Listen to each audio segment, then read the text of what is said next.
السلام عليكم ورحمة الله، أهلا وسهلا بكل متابعي القناة. حلقة جديدة عن أخبار الرياضة المصرية والعالمية. رسميا موقع تذكرتي يعلن نفاذ جميع التذاكر التي تم طرحها لمباراة الأهلي والهلال السوداني في دوري أبطال أفريقيا. مدير موقع تذكرتي: متبقي أقل من 13,000 تذكرة سيتم عرضها خلال الساعات القليلة القادمة، ولا يوجد أي مشاكل فنية في الموقع. رغم بدء المشاركة تدريجيا في التدريبات الجماعية للأهلي بنسبة كبيرة، محمود متولي خارج مباراة الأهلي أمام الهلال السوداني بسبب عدم الجاهزية الفنية. مارسيل كولر يقرر تقسيم تدريبات الفريق خلال شهر رمضان، يومان عصرا قبل الإفطار ويومان مساء بعد الإفطار. مارسيل كولر يجهز حسين الشحات لمواجهة الهلال السوداني للدفع به أساسيا تحسبا لعدم لحاق بيرسي تاو بالمباراة. كولر يبدأ في إلقاء محاضرات الفيديو مع اللاعبين لاطلاعهم على كل نقاط القوة والضعف للفريق السوداني قبل مواجهة السبت.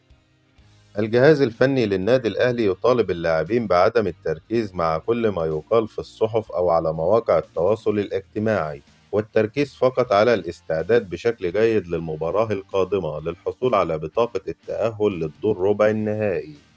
مصدر من كاف: بطولة السوبر ليج في نسختها الأولى ستقام بنظام خروج المغلوب وليس بنظام المجموعات كما كان متداول، وجوائز البطولة قرابة 100 مليون دولار. مصدر من النادي الأهلي: إذا وصل عرض بقيمة 3.5 مليون دولار سيسمح الأهلي برحيل بيرسي تاو الصيف المقبل. بعد خروج اللاعب من حسابات المدير الفني، سباق بين فيوتشر وسموحة والبنك الأهلي للحصول على توقيع أيمن أشرف بعد تأكيد رحيله عن الأهلي. المنتخب المغربي يفوز على البرازيل بهدفين مقابل هدف في مباراة ودية، ليصبح أول منتخب عربي في التاريخ يفوز على منتخب البرازيل. شيكابالا يعلن اعتزاله بنهاية الموسم ويتفق مع أمير مرتضى على تولي منصب مدير شؤون اللاعبين في الزمالك. وكيل أعمال جاكسون موليكا لا يريد ترك الدوريات الأوروبية في الفترة الحالية ولا يخطط لذلك الآن رغم اهتمام الأهلي باللاعب. خالد مرتجي: كولر أعلى مدير فني بعد مانويل جوزيه وأحسن من موسيماني اللي فاز بالبطولات، لأن الفرقة كانت فايقة وربنا كرمه، بس ساب الأهلي واقع وما كانش فيه تمرين والخطيب سنده كتير، ومش عايز أتكلم عن سلبيات موسيماني لأنه مدرب على قده وفيه بلاوي أكتر من كده. بعد انتقاده لمحمد هاني ومطالبته باستبعاد اللاعب من قائمة المنتخب قبل مباراة العودة أمام ملاوي، مطالب جماهيرية تطالب بتولي ميدو القيادة الفنية للمنتخب لتكرار الإنجازات التي حققها مع الزمالك والإسماعيلي ومصر المقاصة ووادي دجلة. خالد جلال: أرحب بتدريب الزمالك إذا قدم لي عرض رسمي بذلك، أنا تحت أمر النادي وهذا شرف لي. بعد توليه منصب المدير الفني لنادي الصفاقسي التونسي، حسام البدري: الجهاز المعاون لي مصري، هناك حسن مصطفى مساعد لي بجانب محلل أداء أيضا، وهناك أفراد موجودين في الجهاز بالاتفاق مع الإدارة واجتمعت معهم وسيكون عليهم مجهود كبير حتى يحدث الانسجام بيننا من أجل استكمال المشوار.